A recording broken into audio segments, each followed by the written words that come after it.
Hey, Bernard, it's Phil all the way across the pond. I'm excited about being here with you again this week. Well, we haven't been together this week, but anyway, excited to be back with you. Always have a great conversation with you. And this great topic you came up with, how to kickstart your business.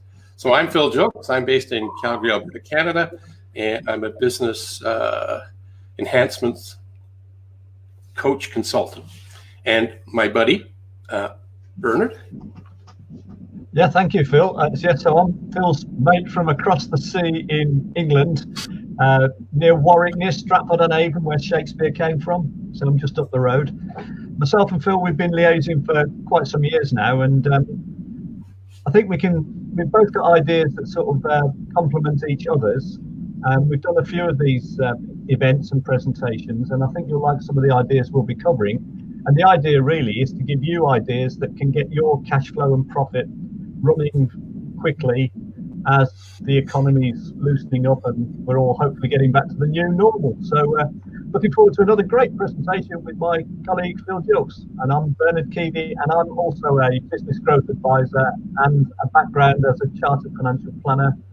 And before that, I did some training in accountancy, and before that I was a college lecturer. So as you can deduce, I'm quite old. Over to you, Phil. Yes, I'm quite old too. So together we're going to drop into a couple of things. I'm going to talk about the mindset and attitudinal sort of things today. And we're going to learn about how that connects to the other side of business.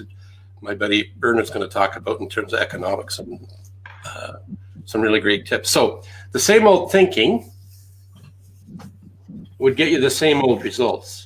So whether we're in a COVID experience or if we're in a different economic challenge, this applies. Everything evolves and is always changing. And if we're not changing with that, then we're in trouble. So if we expect to think the same way and get different results, it's not going to happen. There's actually a famous quote, I think it was Einstein had said, if you expect to get a different result with the same kind of activity or thinking, that's the definition of insanity. That's not the actual quote, but it's something along that line. So this one here is one of my favorite quotes by a mentor of mine, a Dutch Canadian. He says that we only have to do what we don't want to do until we don't have to do it anymore. So if you think of approaching the challenges that you're facing today in the world's economy, and if there's something out of your comfort zone you're fearful of, hesitant in doing it, the old running shoe company that says just do it isn't necessarily the best thing. What you might want to do is to change your thinking about what it is that's causing you the angst, and look at, on the flip side of that, as to what the gains or benefits could be to you, and then go do it. Because if we try to coercively do something on a have-to basis, we tend not to do so well. Our creative subconscious mind is a powerful thing, and it'll hold us into our habitual thinking, or as one of my other mentors calls it, our isness. So to help us with that, this is one of my favorite slides around attitudinal sort of things. I don't know if you've seen this before or not. At the top, there's prove, and below is bends. And to the right of the fellow standing with his hands up victorious, like he's just won the big opportunity, there's 5 key words there. Proactive, that means that you take responsibility, which is the next word. You're not a victim, you're a victor. You're being opportunistic, you're being optimistic. Your energy is positive versus negative. You respond with ability. That's why I've hyphened the word response able. And then you take ownership of whatever's going on in your life, as whether it be personal or business. And then you have a vision as to where you'd like to go in your business. If you are like a ship without a rudder, it's basically you'll wander everywhere and just float wherever. So having a vision becomes the rudder component of making things happen. And then they're always striving for excellence, not perfection, because I think perfection is an impossible end result. But excellence, you can always improve something, you can always get a little bit better. So this would be the victor. Then you see the problems, and then a line. We call that in this world a above the line or below the line. And that when we say that, this is what we're talking about. So the fellow below here, it says Ben's, he's shrugged down, he's looking at the ground, looking at his feet, probably not really happy with himself. These types of people tend to blame others. They have a lot of excuses why it can't work instead of being solution oriented. They look for the worst in everything. So they're quite negative, and they deny everything. They're never responsible for anything. It's always an outside element. And they live in this place called scarcity. So instead of thinking of it in a mindset of an abundance, there's great opportunity everywhere, no matter what happens, they don't see the world there. So as you can see, above is a victor, below is a victim. The victor is opportunity seeker. Victims are failure magnets, and we just don't want to be a magnet bringing in more adversity. So one way to help yourself is to look at what the good is in the situation. In Dale Carnegie's book, I think it was in Think and Grow. I'm not thinking, that's not his book. It was in How to Win Friends and Influence People, I believe, is where he talked about when there's a challenge, a problem, and life gives you lemons, make a lemonade. So what can you do to be of service to other people in your world? Anything you want to add to that, Bernard? Well, just a couple of things, actually, Phil. The first thing is that there's lots of evidence that says that the person above the line, the victor, the proof, is healthier and lives a longer, happier, more fulfilling life than the person below the line. And that all those things below the line are the sort of things that are likely to cause you ill health problems, like, heart attacks and all that sort of thing. So actually, apart from anything else, from a health point of view, it makes every sense to be like the person above the line rather than like the person below the line. Yeah, very good point. And there's just one other thing I'd like to throw in. My favorite book when I was a kid, or one of my favorite books, was The History of Tom Sawyer. And there's a classic example in there of when Tom is, forced to whitewash the fence while all his friends go down to the river to go fishing. But what he decides to do is he decides to enjoy it. So he's whistling and singing, and all his friends can see him enjoying it so much that they actually get curious. And anyway, the story ends with they're all paying him so that they can whitewash the fence because it looks like it's so much fun, which is a brilliant story, because what it basically says is that every job and every task we undertake, it's all down to our mindset as to how we approach it and whether we enjoy it or not, and whether it's a productive exercise or not. So I really like that story. That's a great example of what I said earlier with that first quote by Leland Val-Vanderwall. We only have to do it. So if we choose to do things on a choose to love it basis, like Tom Sawyer painting the fence, he inspired and created enthusiasm around it, and it became an opportunity instead of a pain in the butt. And it's a simple little thing. If we do that in our own thinking, a mundane task becomes something to look forward to, and the attitude really does make a difference. I'm glad you brought that up. We've never talked about that before. That's a great. I've got a quote for you. It's like what you do rather than do what you like. Yeah, I like that. Do you know who that's by? No. All right. Well, if anybody does, you can chime in and let us know. Yeah, that'd be great. Hey, there's Eric Bam. I met him. He's a pizza guy. He is the specialist in pizza. He's actually here watching us. So let's carry on so we keep him interested. So my next slide here is about eating. And it's not about eating pizza.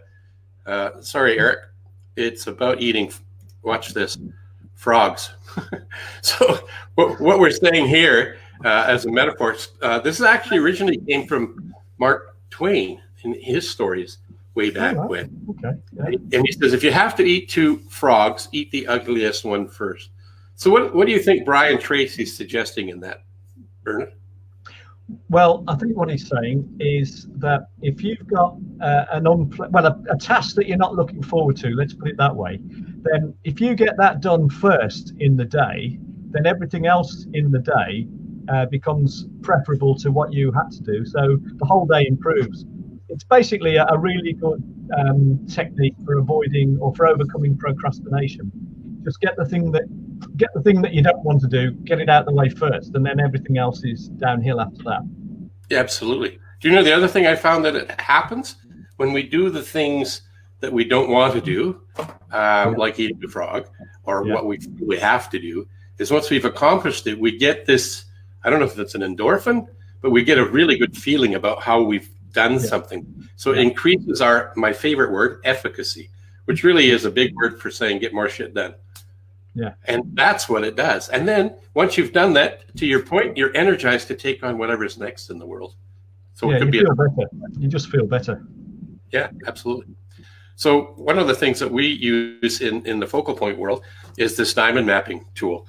And really what this is it's so simple that some people doubt its power. But the power is identifying in 4 key areas: health and fitness, business success, family and business relationships, and then financial independence. Just 4 areas to focus on. And the idea here is to establish where you're at today. What's your current reality? Make an X, a circle, a mark, a check mark, however you want to do that, and create this example here. The reason for that is that what you want to do is on the next slide that I'm going to share here, is your goal is to be able to have a well proportioned diamond. That's why it's called diamond mapping. So you ideally want to live a world of 10s. Maybe 10's not realistic, but even if you shot for 10 and you ended up as a 9, wouldn't that be great? So with this exercise here, what we would ask you to consider doing is have 3 to 5 goals in each one of the quadrants, and recognize where you are, current reality today, and then where would you like to be in the future? And it's in that difference between the current reality of today versus where you would like to be in the future that creates the energy and enthusiasm to get there. This is so powerful if you use it. The clients that I've shared this with over the years that have implemented, it's been instrumental for them in personal and also their roles as professional salespeople or leaders or business owners. It's brilliant. It's so simple. It's brilliant. Eric was talking about the previous slide about a sense of accomplishment. And he says frog leg pizza, maybe. Who knows? Anyway, you think you have something to add to this, Bernard? No, I say I like things that are simple and visual. And the really great thing about this, it's a tool really, and it's just it's a visual tool, which means that your subconscious mind, our mind thinks in pictures anyway. So actually doing this as an exercise and a picture exercise means it's more likely to be in our subconscious minds, and therefore, we work towards achieving it. But if we'd written it out in words, it wouldn't be as powerful as making it visual as well. Yeah, exactly. The one thing I hadn't mentioned is that this is something you can do on paper. You could be your favorite tea house or coffee shop or pizza restaurant there, Eric, wherever you might be, and you could write on a napkin, just check in. Where am I today? How am I feeling right now? And you could do it once a day, twice a day, as often as you need. Just do a check-in. It's really there's no right or wrong answer. It's really for you as the individual, myself, to check in to see where we're at. And if we're not happy where we're at, we can make some changes. And if we are happy, we can celebrate the victories of why we're happy. Yep. That's going to take me to the next slide here. This is an Albert Einstein quote. If you want to live a happy life, tie it to a goal, not to people or objects. And I also think the happiness thing comes from an internal point of view, not an external. The external can be taken away, but the internal is ours to keep forever. It's just amazing with Einstein. He invented relativity. He was one of the founders of quantum theory, which is the exact, the irreconcilable opposite, if you like. And he comes out with the most magnificent, brilliant quotes as well. It's unbelievable that a man who can do those things can also come out with the quotes that he came out with as well. Yeah, absolutely. Totally. You know what I like doing hanging out with you? Is we don't think exactly alike, but we have some crossovers and commonalities, and you always seem to add a nugget to what I bring to the forefront. So I always learn something from you. So I really appreciate that in you. Well, you'll return the compliments, I'm sure, Phil, that you normally do. So this is what I look like when I'm in a suit and tie. Although, actually, in the last couple of years, I haven't worn a tie. I wear a jacket once in a while, but these days, today's Friday. It's the morning where I'm at. I'm in Calgary, Alberta, Canada. It's a sunny day, and I'm actually in a golf shirt and golf shorts. Doesn't mean I'm going golfing, though. It's just I'm taking advantage. We had really crappy weather for the last couple of days here. It was almost like I was in a rainy country somewhere. Anyway. Can you think of one? I could, but I don't want to pick on England. Because it doesn't rain there all the time, just sometimes. And just so everyone knows, Phil, where you were born is about 20 miles away from where I am now, wasn't it? Isn't that amazing? And I was born in somewhat of a famous place. Hopefully I don't screw up the poem. It was all about a woman, a lady on a horse and a cross. Yeah. But how it goes? Once was a fine lady. Do you remember how it goes? Yeah, ride a cock horse to Banbury Cross to see a fine lady upon a white horse. And then it goes on. She had rings on her fingers and bells on her toes. She'd have music wherever she goes. That's anyway, it. That's called teamwork. That's why we're doing this. Anyway, I want to move on to the next part of this. Be respectful of everybody's time. And we're going to continue to kickstart your business. And Vernon's going to talk to you about some really cool things. Thank you, Phil. So what I'll be talking about are things that you can do right now to make your marketing and your business basically more profitable. And these are things you can do quickly. The first thing is that not many people are aware that in any marketing you do, so in any publicity material, flyers, posters, even when you're speaking, there are 9 key elements that you always need to include. So they are, you need a striking headline to interrupt people out of what's called downtime, to make them pay attention. You need a sub-headline. So the headline is, you've got an issue or a problem. The sub-headline is, I can solve it for you. And this is aimed at a specialist market. You always need to have a specialist target customer or client that you're aiming for. And then you need things like, you need to explain the benefits and the features of what you do. So the benefits are the emotional things, the features are the logical things. And what happens is the human mind buys on benefits, on the emotion, but then justifies it on the logic.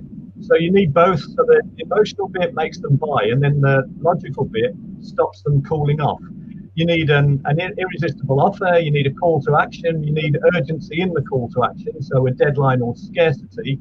And you need to take risk away, so you need things like social proof, testimonials, qualifications, etc.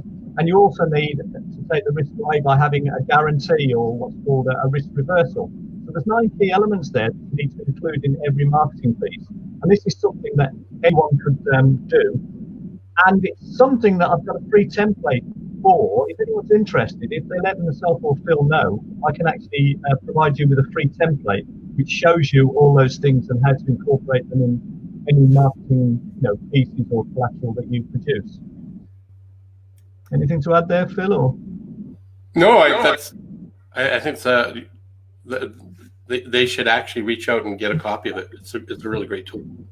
What I should have mentioned as well is that formula, what that's saying is that if you make small wins in those key areas, the effect you get is multiplied. So if you can transform your marketing, which is what the T stands for, which is the template showing, and make a slight improvement in your number of leads, and slightly increase your conversion rate, which is the C, and slightly increase the business you get from existing customers, which is maximizing existing customers, those 4 things, and then you systemize all your processes, which is the 5th element.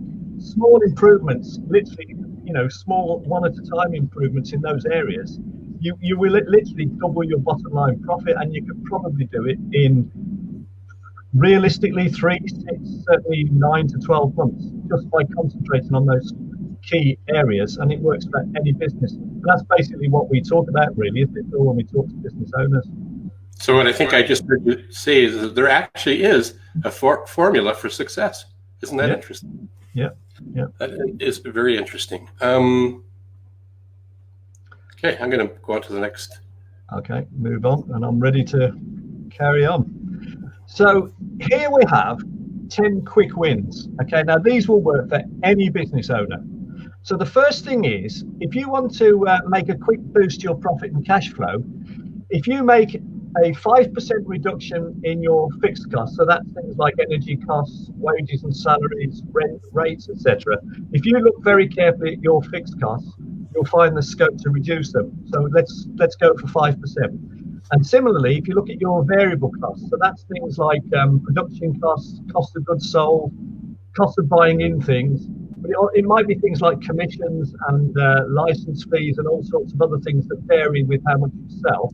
Again, if we could look to make savings there, and then we look to make 5% increases in how many leads we generate and the rate we convert those leads, those four lots of small 5% improvements will typically increase your bottom line by 50% or more, probably more. And all of those are very doable, and we can show you specific strategies in all four areas that you can implement right away to make those 5% improvements.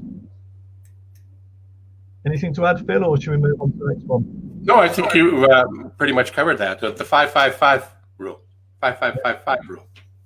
Yeah. Now, the chase up any outstanding quotes or inquiries. Again, if there's an old inquiry, even if you didn't get it, it's still worth chasing it up, because they may have another similar inquiry which they might give to you because they gave the previous one to someone else. But if there's any outstanding inquiries that you're not sure have been sorted or not, well, chase them up, because there could be business there that you're leaving on the table. So that's a strategy we could implement straight away. Oh, by the way, going back to that 5 + 5 + 5 + 5, it's fixed costs, variable costs, price, and volume. They're the five. They're the four that you make the 5% improvements in. So actually, there was some. Who was the forefather that came up with the concept of compound interest? That also was Einstein. What I was thinking, it was Einstein, wasn't it? Yeah, he says he describes compound interest as the most powerful force in the universe, which, when you consider that he pioneered relativity and quantum theory, that's a pretty powerful statement to make, isn't it, really? It is. And then we're kind of doing a bit of that formula here with a 5 + 5 + 5 + 5. Oh, it is. It's astonishing. Those 4-5% improvements, we've seen it, haven't we? They will literally add 50% and more, maybe double your bottom line. And it's things that most entrepreneurs are not unaware of. It was taught to us by a brilliant man. Anyway, the other thing here, the second point, chase up any outstanding quotes or inquiries. Oh my gosh, that's almost as powerful as the first point. Yeah, it's in the follow-up where the opportunities are, and most sales-related activities, they'll try 1 or 2 times on the follow-up, and then after that they stop. And as a rule of thumb, the new average these days is about 17 touches before they move forward and make a commitment to engage with your company. Not all the time, but average-wise. So there's lots of dollars there. So if you don't have a CRM system, might be something you might want to get. A CRM system and a sort of drip campaign, autoresponder type drip campaign type communication system as well. And a sales. Sorry, I was just going to say, when I think of CRM system, I have one that does all of that. Yeah. But that's only one component of it. I have a customer relationship management tool, which is one component. I have an autoresponder that responds to drip campaigns, nurturing programs, funnels that we have. It actually has a funnel component to it, and it also has a campaign, which is all. So when I just lump that all into my one CRM. But you're right, a CRM on its own needs, if it's all it does is that, then you'll need to do have the other components somewhere else if it doesn't have it in your particular CRM tool. The other thing of that, my experience has been with the clients that I've had in North America, is that as high as 80% of them, their CRM system, customer relationship management system, is basically their accounting system. They create an invoice, they send it out, it doesn't get paid, they send a reminder note, it doesn't get paid, they send out a more terse reminder note, and in 90 days they send out maybe they send out Guido or the collection agency, and they think that's nurturing. That's not what we're talking about. No. What we're talking about is the relationship on a more positive reason for connecting with people. What's in it for them, the client that we have, or prospective client? Yeah, it's the buyer's journey, isn't it? It's that journey from them being suspects in your ideal niche or target market converting them to prospects with a lead magnet, and then nurturing them along the buyer's journey with several points of contact. So they eventually become now buyers, which is basically hot leads, and then we need some sort of funnel arrangement to turn them from hot leads into customers or clients. So it's a whole process, isn't it? Absolutely. Oops, there we go.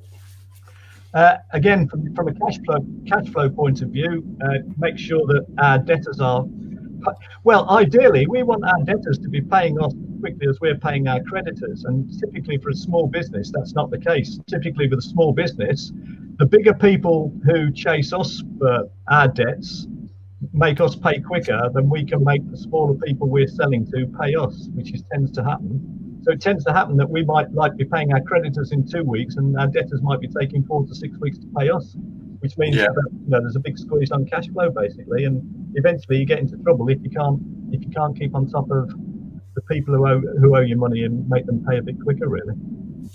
Yeah, and then the small business owner starts to become a bank, and we're not in that business, right? That's right. Really good point. So, moving on. When I said earlier about, so you've got a target market out there, the ideal is, and this there's so much to this, but basically the ideal is that you want to be able to position yourself as a specialist or an expert in a particular target market. Because the reason behind that is that if you do that, people will pay more and they're willing to buy from you as a specialist or an expert rather than shop on price, which basically means you can charge higher prices, you can put your prices up, but it also means you won't lose customers when other people have things like discounts and lower prices. But in order to do that, you need to attract their interest to you. And the way to do that is what's called a information offer, which is a lead magnet. So it's something like an ideas guide, a checklist, a survey, a psychological survey, a data checklist. It's something that means that this ideal suspect will be interested in it because it will help them decide eventually whether to buy this thing or not. They'll subscribe their details to you to get the lead magnet, and now you can then nurture them into prospects along the buyer's journey to now buyers by supplying them with further information. So effectively, what we need to come up with is a lead magnet, and if you haven't got one, then this would be a good time to actually come up with formulating one. And again, we've got some ideas that people might be able to benefit from if they wanted to make contact, haven't we, really? Yeah, actually, we have some templates to follow and fill in your own content. Makes it a lot simpler, and proven models that have been tested globally that had huge benefit. A couple of things you could add to that list would be case studies. If people had a case study of the things to look for in acquiring whatever the product or service is. And then the other lead magnet could be doing something where you invite them to a live presentation where you do a complimentary webinar, and in there you provide education and additional information to help them feel more comfortable. And going back to what you said earlier, Bernard, and that is the buyer's journey. It's just bringing them along the path, right? Yep, good idea. Yep, okay. Anyone can do this. It doesn't matter what sort of business you have.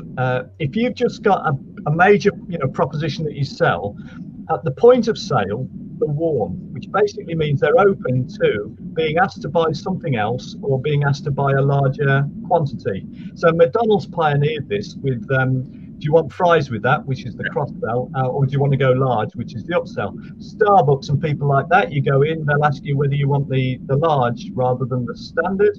If you buy a laptop, they'll always try and sell you a laptop bag and a software packaging or a virus checker. If you buy shoes, they'll normally try and sell you shoe polish and shoe cream or whatever. So most of us could actually do this. We could have an associated product of some sort or service which we can offer when we're selling the thing that people are buying from us. Or we could also have an upsell, so a private membership scheme or something that's a larger or a higher value proposition than the basic proposition. Anything to add there, Phil, or does that make sense? Well, it totally makes sense to me, and it's amazing how many businesses don't have a cross-sell or upsell. Yeah. When they're, and a really good example that I heard way back when from a T. Harv Eker. Are you familiar with him? Yeah. I get stuff from him. Yeah. Yeah. So one of the stories that I heard him share, because I've been to some of his events, and one of the stories that he shared was, in his early days, he was selling cameras at a camera shop, and the fellow comes in to buy a camera, a video camera, not just a still camera, but he wanted a video camera because they're going off the continent. They're going over to Hawaii to video. He wanted to be able to video his daughter's wedding. It was the first one in his family, and he wanted to make sure he captured it. He was a very strong, fast-paced individual, and Harv apparently sold him a video camera and a battery and a bag to put it all in. And the guy was excited. And he was taking this trip, and he was going to go capture the wedding. And he comes back a couple of weeks later after the wedding is done and the trip's over, and he was really pissed off. And what he was pissed off about was nobody told this guy that the batteries only lasted for 30 minutes. And they took a couple of hours to charge back then. He was mad that Harv didn't tell him this, so that he could make a decision to buy more batteries so he wouldn't have missed half the wedding. He was so pissed off. So when you think about cross-selling and upselling, don't think of it as something that's inappropriate, sleazy, it's the wrong thing to do. The sale should be ended not by you, the salesperson, but it should be ended by the consumer. They should say, no, this is fine. You've provided with all the options, all the education, and it's up to them to decide based on the information you've provided them. Don't be like T. Harv Eker. Make sure you give them the options, let them know what the downside is, and if they decide not to buy the extra batteries and miss the wedding, that's on them, not on you. That's really one of the things that I would emphasize with the cross and upsell. Yeah, no, it's excellent. And well, as you say, you're actually doing the customer a favor in that instance to actually sell them more batteries. Yeah. Right. We're serving them and helping them so that they have a great experience, because they're not going to go back and redo that wedding in this example. It's done. Yeah. Anyway. One thing I should have said is it's 34%, isn't it, the figure? If you have a cross-sell and an upsell, the evidence is that 34% of the time people will take you up on it. And they'll be happy they did, because they'll have the right number of batteries or equivalent. Yeah. Good point. 34%. Yeah. Moving on then. Now, this is a favourite one of mine. There's a story called Acres of Diamonds. And the story is that there's this farmer in Africa, and he heard about a diamond mine discovery in South Africa. I think it was the Kimberley mines. So, and he was basically anxious to get on in the world, and he didn't want to stay farming. So what he did was he sold his farm so that he can go and look for diamonds. And of course, he didn't find any diamonds. But the man who bought the farm was hanging around one day, and a visitor came past and called in. And the visitor saw this big rock on the mantelpiece and said, "What's that?" He said, "Oh, it's just a rock that I found in the stream." So the visitor picked her up and said, "Do you know what this is, don't you?" He said, "This is a huge diamond." And it turned out that this farmer had sold his farm, and there was a river or a creek running through it, and this thing was full of diamonds. And so this farmer had literally been sitting on acres of diamonds all that time and not known it. And it's the same in business. Our acres of diamonds are our existing and past customers, because it's 6 times cheaper and easier to sell to existing and past customers than to find new ones. But you hear people all the time looking for new leads and new customers. And one of the things that works is customer reactivation, because it's been shown that 68% of the time, the reason customers stop dealing with someone is because they felt neglected. It's nothing else. 15% of the time, it's because we've upset them and they go elsewhere. But 68% of the time, it's because they just didn't feel they had enough attention and someone else has wooed them. So they're open to a reactivation letter. So it's a personal letter with an offer in it designed for them and a time limit. And basically, if you make that sort of customer reactivation offer, you'll often get a surprising amount of business from previous customers that went elsewhere that are there warm to be attracted back. And it's a strategy that can work for virtually any business that's been going any length of time, and something we could do right now. Over to you, Phil. Yeah, no, really good point. This is a good one as well, and I've just had a perfect example of this myself. Our colleague Nina Hirschberger, who speaks at our conferences and works with Dan Kennedy a lot, she calls this a shock and awe package. But the idea is you get a new customer or client, And what you do is you send them something that will impress them so much that the relationship is really warm to start with, and they're never going to go anywhere else. Now, I've just joined a team of coaches that coach accountants over here. And during the week, I received this big package wrapped in ribbons and paper. It's a hamper. There's biscuits and there's chocolates and there's all sorts in there. And it's a really nice example of a customer welcome pack. It does make you feel very good, and does mean that it does enhance customer loyalty. So that's an idea worth thinking about. Yeah, absolutely. I was at an event, a virtual event. It was called JBology. It was a 4.5 day, 3.5 day. It was long, but it didn't feel long. And one of the things they did, they sent us a package, had a T-shirt and a few other things in it. And it was interesting how we as adults got excited about this package that was coming. And some of us got it late and some of us got it early. Some made a video and made it a reveal of opening up the package. It was quite entertaining. It's amazing. It's shock and awe is a really good thing. Yeah, absolutely. Yeah.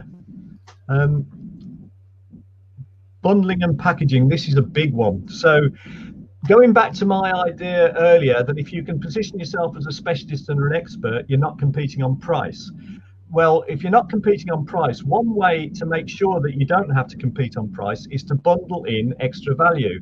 So for instance, if you're a restaurant and you're quiet on a Monday night, don't do a 20% discount, because that knocks the hell out of your bottom line profit. But what you could do is bundle in extra value. So you could do things like free starter, free dessert, or free bottle of wine. And the idea is that the value that you're putting into it as extra will be much better perceived than the discount would be. So your customers are more likely to be attracted by it.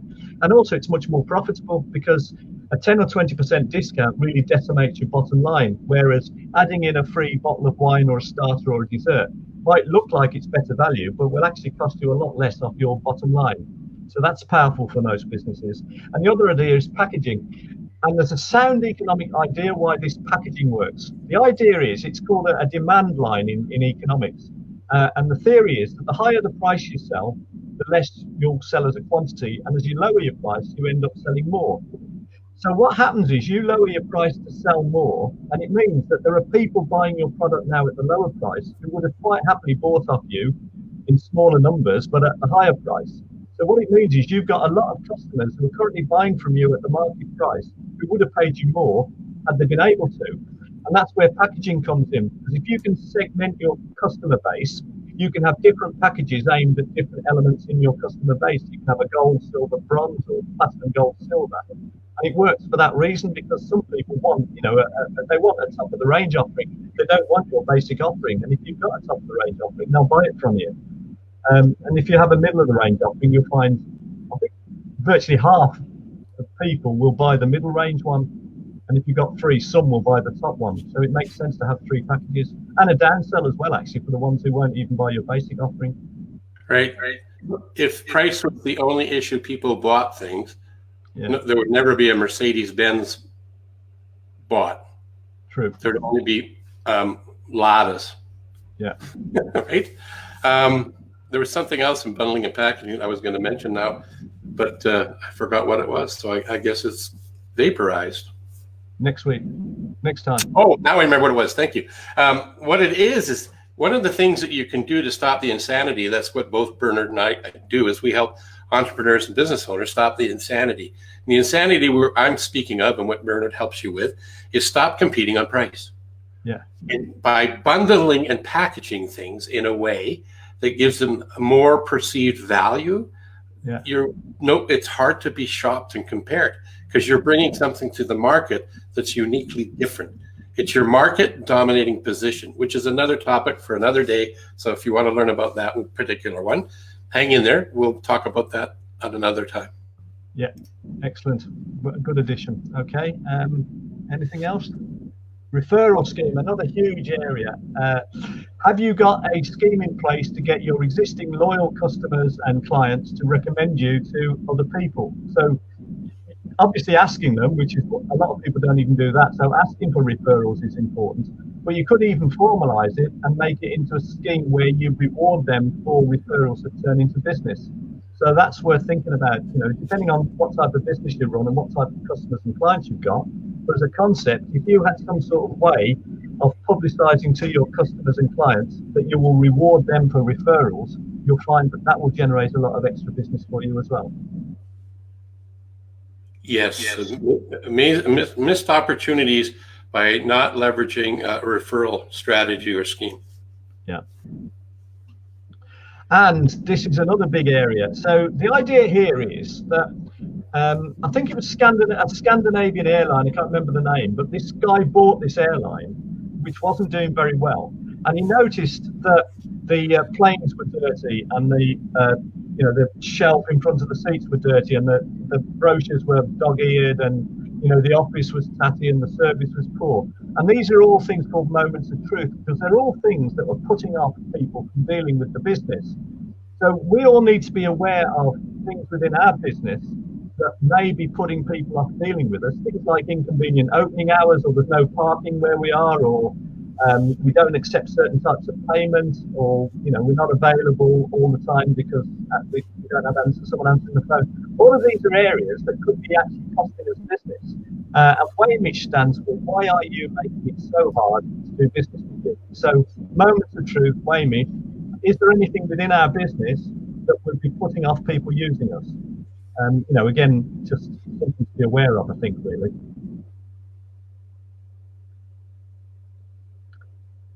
So, time to move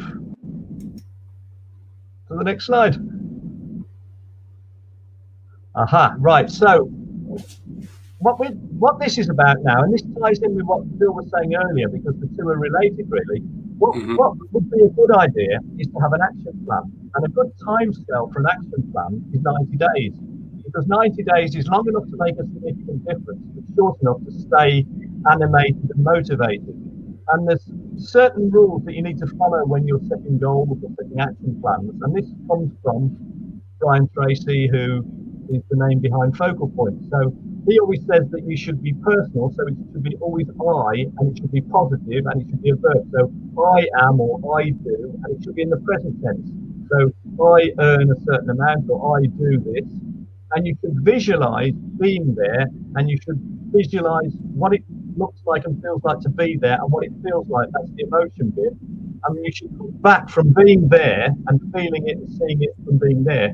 You look back to now and you feel the emotion, and you see and feel all the things that you actually did to get there, rather than looking forward from now when you're looking at a series of barriers that you need to overcome to actually get to somewhere in the future.